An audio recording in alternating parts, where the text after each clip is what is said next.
Hi, I'm Dr. Rachel Schreiber, and today I want to talk with you about food allergies versus food intolerances.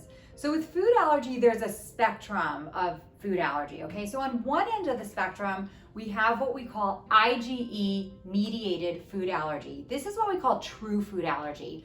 On the other end of the spectrum, we have intolerance. This is when you can't tolerate eating a food, but it's not necessarily the kind of thing that's going to cause a potentially life-threatening reaction. So modern medicine is very good at picking up this end of the spectrum, the true food allergy, IgE-mediated allergy. I'm just gonna give you an example. I ate a peanut. I got hives, shortness of breath, vomiting, belly pain, trouble breathing, coughing. It's an acute, severe reaction, and it's consistent, okay? So it will happen every time you eat the food.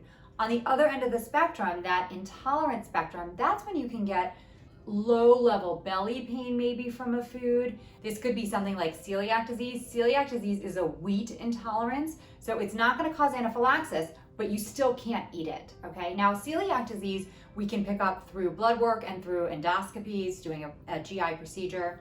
But there are actually other kinds of food intolerances that are very hard to pick up. In fact, there are probably other wheat intolerances that modern medicine just can't pick up yet. So it's very hard when you're trying to figure out like exactly what food is bothering you. There is really no good testing for food intolerances.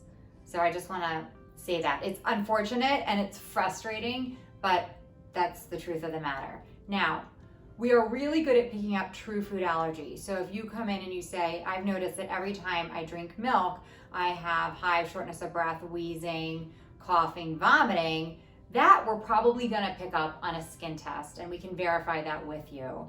And of course, we're gonna give you an EpiPen for that.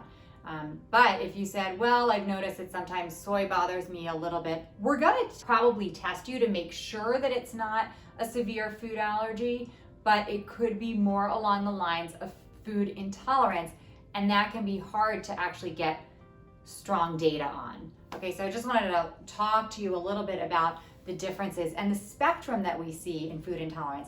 Lactose is another example of a food intolerance. So lactase is the enzyme in your body that breaks down lactose, which is the sugar in milk. And so if you have a lactase deficiency, you can't break down that lactose, and it'll be harder for you to digest dairy products. So that's, again, on our intolerance spectrum.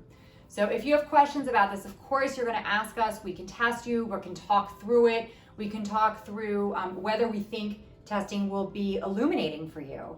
That's the quick lesson on food allergy versus food intolerance. Thank you for listening, and make sure to subscribe to our YouTube channel.